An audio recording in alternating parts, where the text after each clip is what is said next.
parable of Jesus, perhaps one of the most widely known, is frequently entitled the parable of the Good Samaritan. The term Good Samaritan, originating from this story, has come to be known and used worldwide as a description of one who shows mercy in times of crisis. The medical profession has adopted this term, as we often find hospitals named the Good Samaritan Hospital.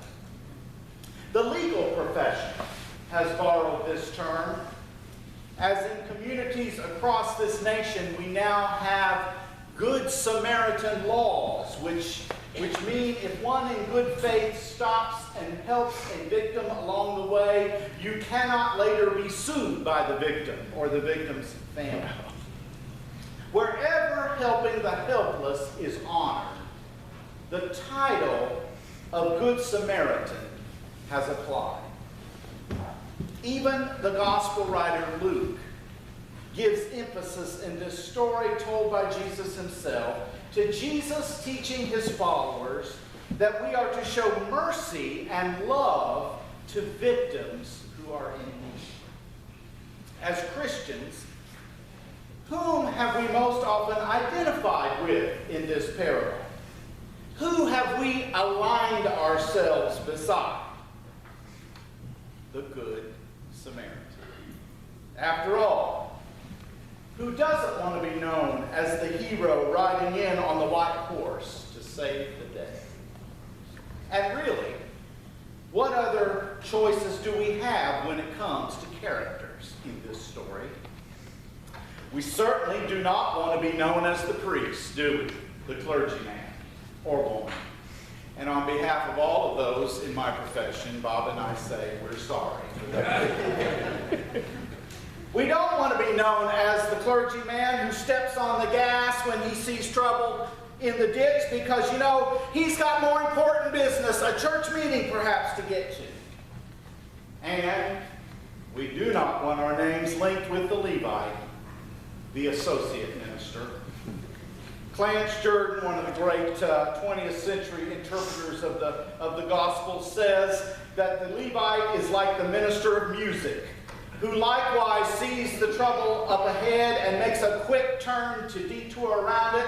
After all, he's got to get to children's choir rehearsal to teach those little ones a chorus about, before tonight's revival, a chorus that goes right in the corner where you are. So who is left? If we're not the Good Samaritan, if we're not the clergyman, if we're not the Levite, what character remains in this story? The victim in the ditch. Now, we don't know much about him or her. The story does not give us many details about his or her identity. We only know he was robbed and left for dead. We do know he's fallen on bad times, and he needs help.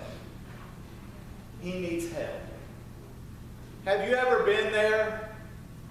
Have you ever fallen on hard times? Have you ever needed some kind of help? Now, sometimes we don't raise our hands too proudly to admit that, do we? After all, in America, needing help is often equated with character weakness.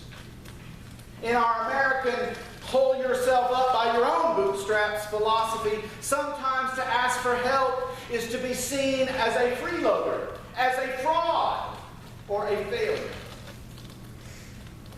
And yet, the reality is, sometimes those bootstraps are just not long enough. They're just not tight enough. They're not strong enough, and we cannot pull ourselves up on our own strength. So where do we go for help? Well, we often turn to professionals, don't we? We have made helping a profession. We have trained and educated and certified and licensed persons to be professional helpers, and thank God we have them. And so when we are victims of life's cruelties or bad luck or our own stupidity, sometimes we head for the professions. Several years ago, I had one of those weeks that seemed to be cursed by Murphy's Law. You ever had a week like that? Okay. In 1 week's time, I was the minor victim of a cruel insect, a bee. And I swelled, and I had to go to the doctor. And in that very same week, I was a victim of my own stupidity. At the time, I still do, but at the time I wore hard contact lenses. Do you remember the hard contacts? This was pre-soft contact lens day. Little tiny pieces of plastic you had to put in your eye. And they were known to flip out. But one morning I was getting ready for work and I was putting my contacts in, and instead of putting wetting solution on the contact, I put cleaning on the contact and popped it in my eye. Don't do that, okay? So where did I turn for help? I went to the professionals. And when I got to the doctor's office, who then sent me to the urgent care center, after I gave them my name, and after I told them very briefly what was wrong, what do you suppose was the next question they asked me? Do you have insurance? Where's your card? Now, in fairness to the receptionist, she was simply doing her job.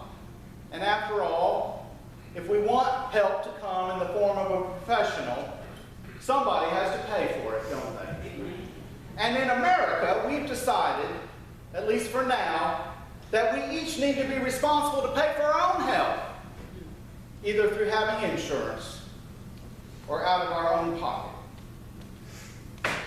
I know a little bit about professional helping. Several years ago, I was a counselor through the Department of Mental Health. I guess you would have called me a professional.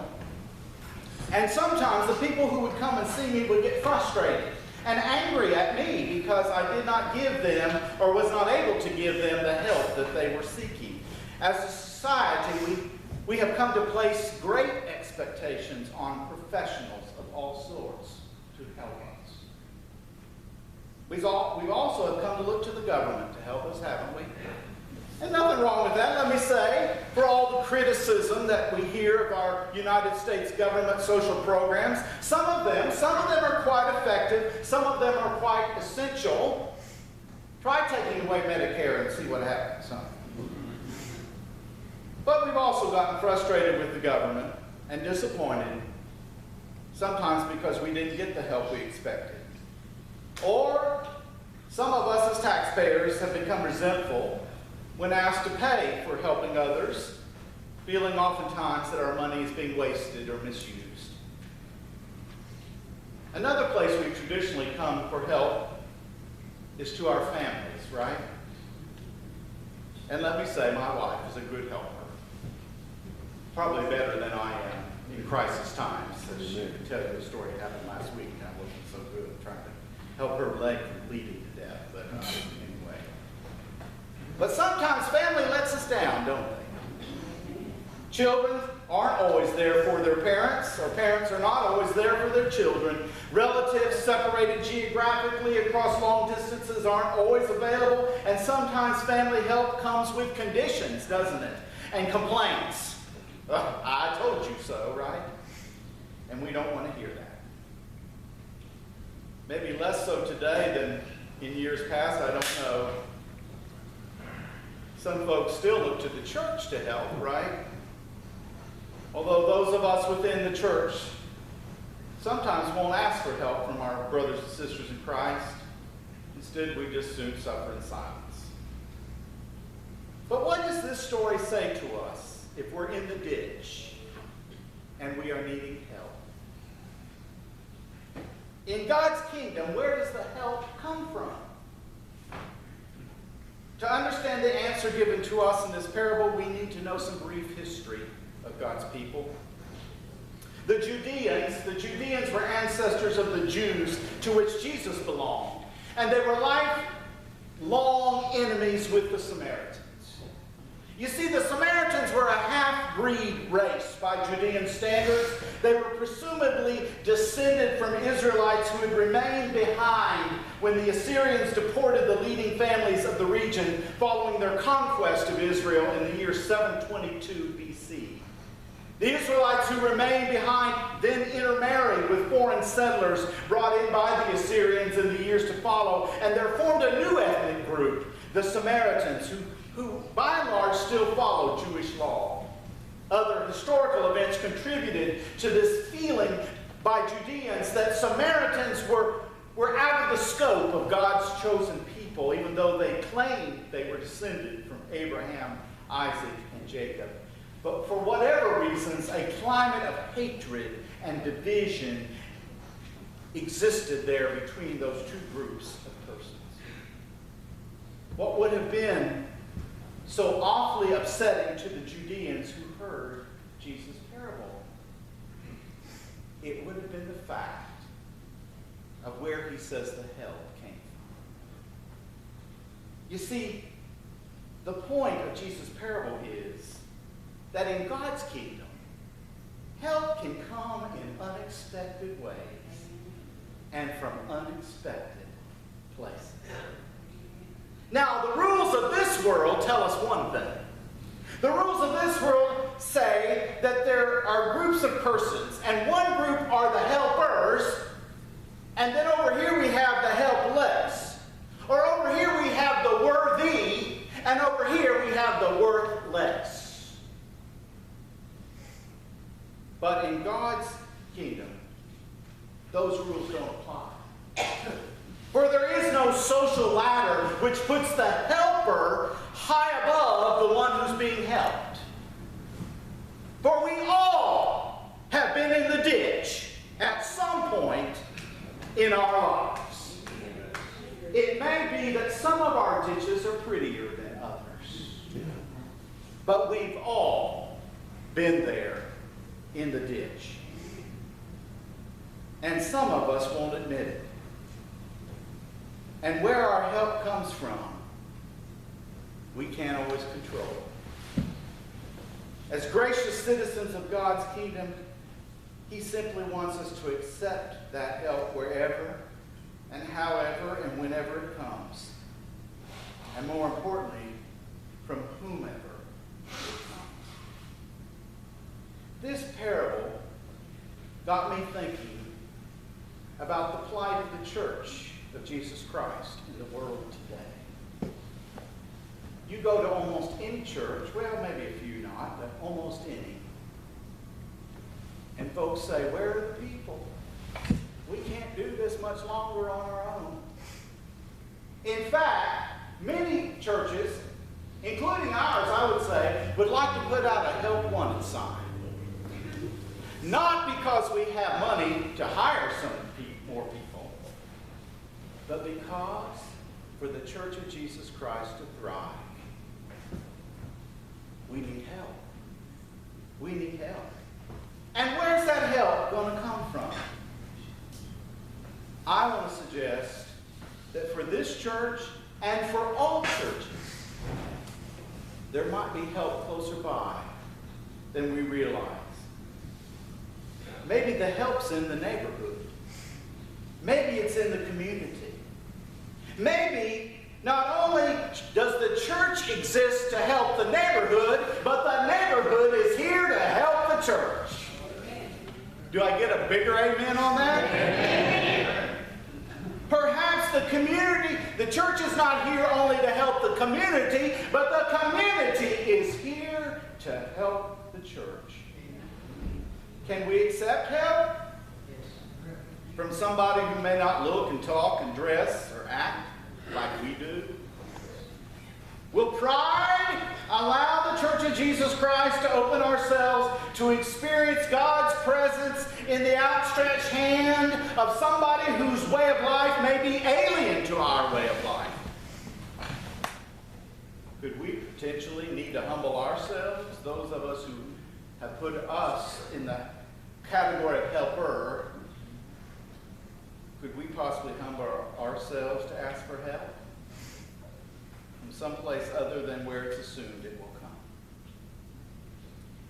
It just may be, if we adopt God's kingdom rule as the way to see the world, then those laborers who we go to the Lord, say, send us laborers for the harvest, those laborers may well be some who we thought were in the harvest. Right? Their work uniform may not be all what we're used to. But where will our help come from? Where will the help come from? Look around. Look around. You need help? Look around. Look, notice I did not say just look up here, okay? Or out there. And if I need help, where do I go?